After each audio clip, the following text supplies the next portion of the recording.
Hello, everyone, and welcome to this week's Lotus Lounge. It's August 3rd, 2023. Holy cow.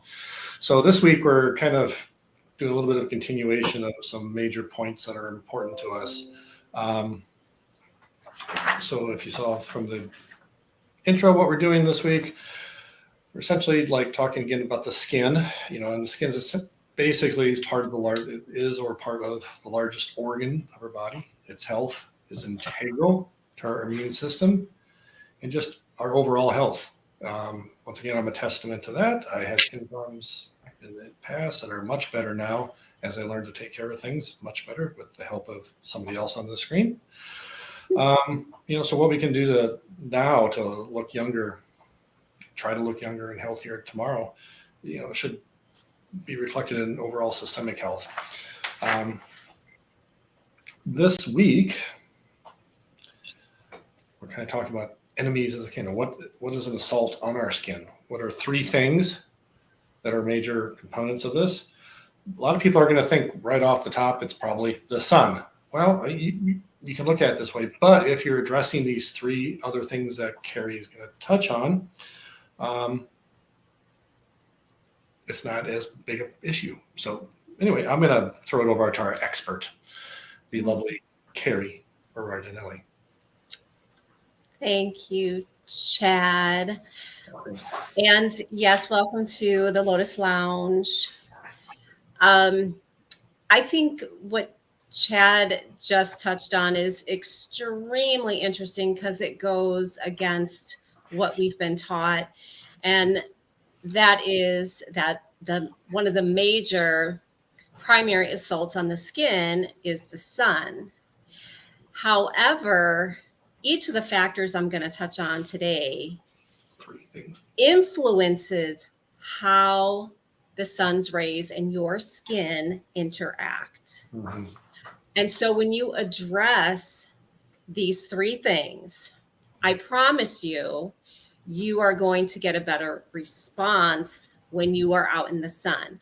Now, that's not to say that you just go out in the sun and fry yourself.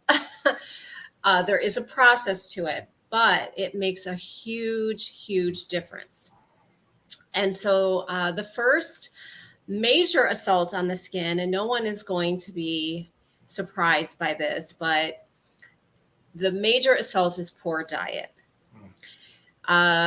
See, Chad, you're not surprised. Diet is foundational. And I like to say the word diet,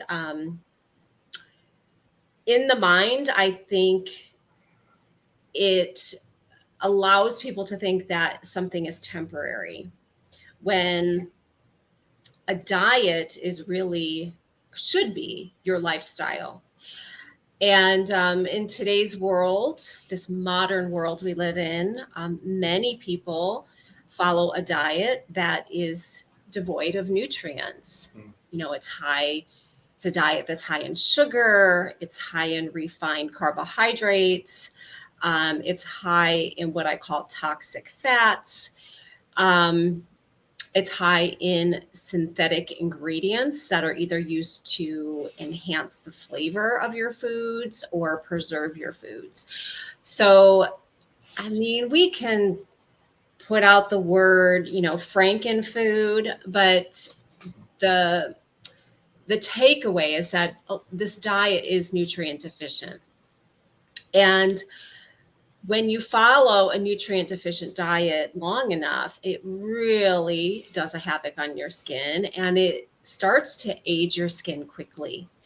And I just saw an email not that long ago from a colleague, and he was stating that more people than ever have skin that looks much older than it should. And, I think that's why many people, they try to play catch up in their mid-years, trying to reverse the damage that's already been done. And, it becomes more of a challenge at that point. But it's never, ever too late to start, nor is it too early to start. And another thing I want to say about diet in terms of just skin health, and this applies to younger skin and older skin, but acne, which we're all aware of, is associated with a diet that is high in sugar and refined carbohydrates. So the sugar, the refined carbohydrates makes the sebum in the pore sticky. So it becomes easily a proponent of clogging. And then you have the fact that sugar and a highly refined diet is pro-inflammatory, and that is problematic as well. Another example I will mention is hyperpigmentation, which are those brown sunspots on the skin that have now been correlated with a diet that's high in toxic fats. And your skin is comprised of fat. So when it's comprised of the wrong fat and it's pro-inflammatory, when the sun hits the skin's rays, you have this effect. So diet is the foundation, and unfortunately, diet is not something that people necessarily want to discuss because it requires change, and it requires a lot of times it requires support in order to make and implement those changes. And let's face it, the modern diet, the food is addicting. Yeah. People crave it, they want it, and they don't want to be told that they can't have it. So it is something that can be challenging when you are a holistic esthetician, when you know that that's the foundation of the results that your clients are going to see now and in the future. Yeah. That's number one. Number two. Well, real quick. Oh, yes. I mean, could you mention one thing? Because what you're talking about reminded me. So even for people that do following a balanced diet is easier than most people give credit to. You can do it with some changes in thinking, lifestyle.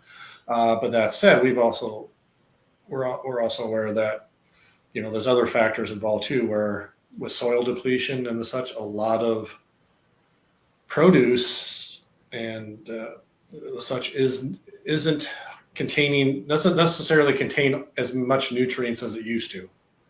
So we're not getting the bang for the buck all the time, which then, so there is proper supplementation. That's why we have like the AM, PM supplementation, which we've talked about before, and people can, if they're interested, they can ask us about it.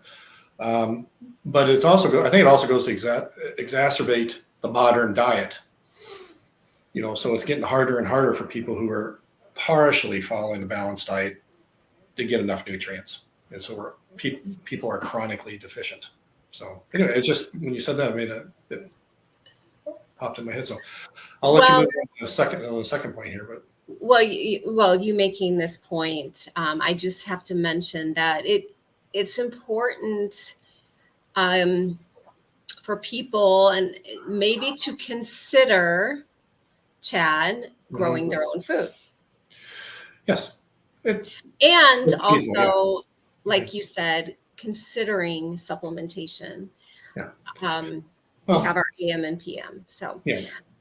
Moving on, the next factor that wreaks havoc and is a cause of skin assault are chemical irritants, chemical exposure, which is really, truly all around us. So, because I'm in the skincare field, I'm going to mention skin ingredients that are irritating to the skin, which over the counter and even some higher ended brands, some spa brands do contain ingredients that are irritating to the skin.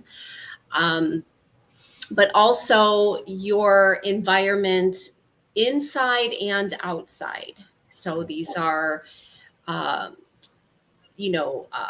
pollution particulates in the air. Hence we live in the desert, dust, debris, exhaust. I can go on and on. Then we lead indoor exposure can be different for everyone, but everyone is exposed to detergents that you wash your pillowcase and your sheets and your clothes that comes into contact with your skin.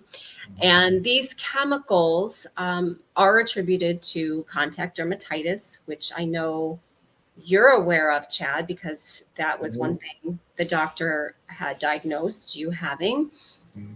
But having and chemical exposure goes deeper, right? I mean, this is chemicals in your food as well. You know, it is interlinked with diet, but ultimately it creates what we call oxidative stress. And that means damage to the cells. And that means less signaling of the NRF2 pathway. So this is a great segue talking about number one, our skincare line that we are very proud to launch. But number two, our collagen and our NRF2 that we recommend to our clients, but not just our clients, our friends, our family. It is Everyone. An essential part of our program, which we talked about last week. Do you have anything to add? No, I mean, once again, you just real fast. I mean, you mentioned before, you've been around this industry for a couple of years, and you know, you've often said it can be gimmicky. I mean, we all see the TV ads, even some high-end brands. So you do really have to trust what's either who's making it, what's in it. We talked before about labeling and fragrances that can be an irritant, but they don't need to be on the label. So that's a big reason we've been getting into developing our own skincare line, so we know exactly what's in it. So yeah, and there's a big trust factor in there. So I think that's important. So okay, and what's our final and third point? Finally, last but not least, is hydration or dehydration is the final. Well, there's many more, but the three primary assaults. Dehydration is the last one. Yes. Most people do not drink enough water, and it shows on their skin because typically dehydrated skin looks dull. It looks red and irritated. It looks, I said dull. That is the overall look of it.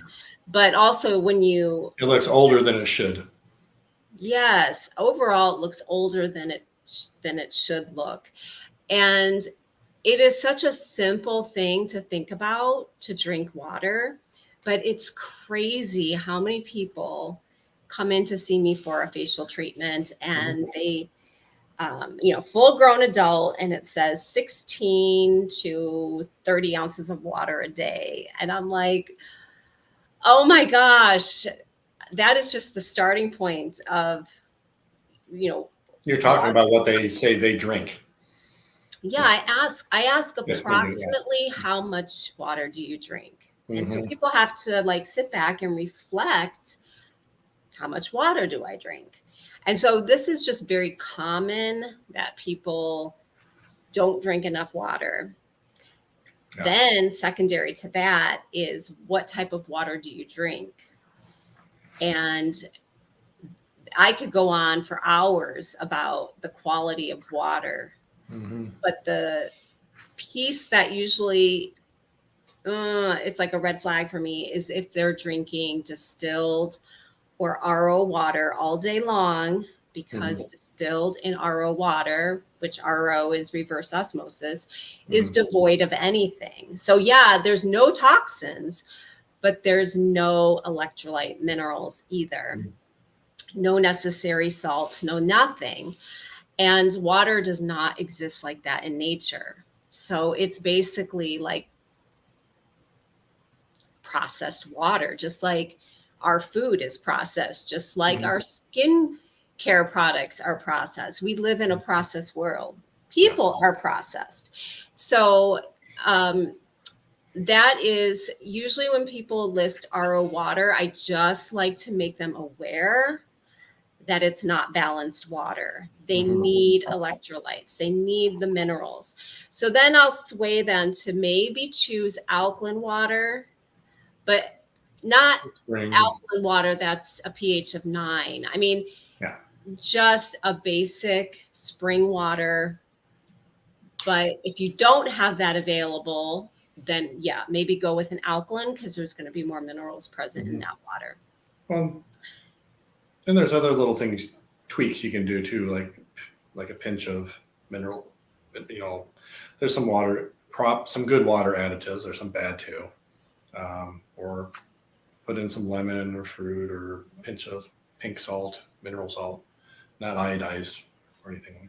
But there's little things you can do. You can look up or reach out to us. We're happy to answer some questions. But and you know, the last thing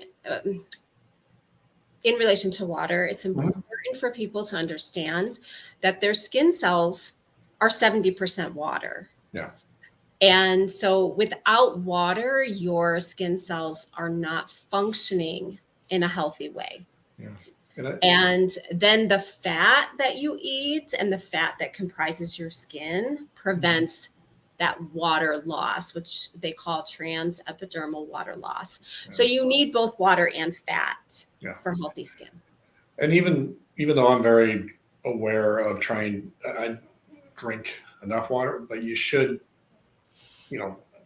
don't drink it all at once, space it out. Be consistent during the day.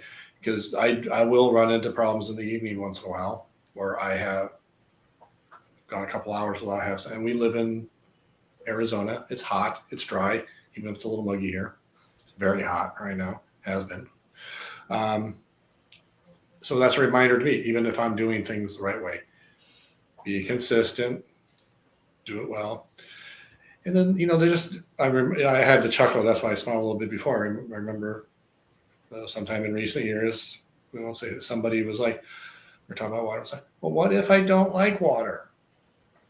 Well, guess what? I mean, that's probably why your skin looks the way it does, why you run into the issues you do. It's, if you neglect it for a long time, it's going to take a little while to help repair. But it'll repair. Things will help catch up. But just drink some water. Be aware of drinking the right water. So anyway, I didn't mean to get on my little soapbox there. So no.